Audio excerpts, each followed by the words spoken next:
Alam mo ba na isang manunulat ang naging pinakadisiplinadong tao sa mundo? Si Yukio Mishima ay dating mahinang bata na takot sa sariyang anino. Ngunit sa edad na 30 nagbago ang lahat.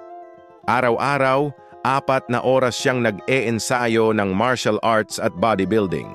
Pinagsama niya ang sinaunang kodigo ng samurai sa modernong pilosopiya. Naniniwala siya na ang lakas ng katawan ay hindi mahahiwalay sa lakas ng isipirit. Habang sumusulat ng mga masterpiece, patuloy niyang hinuhubog ang kanyang katawan. Lumikha pa siya ng sariling milisya para sa kanyang mga prinsipyo.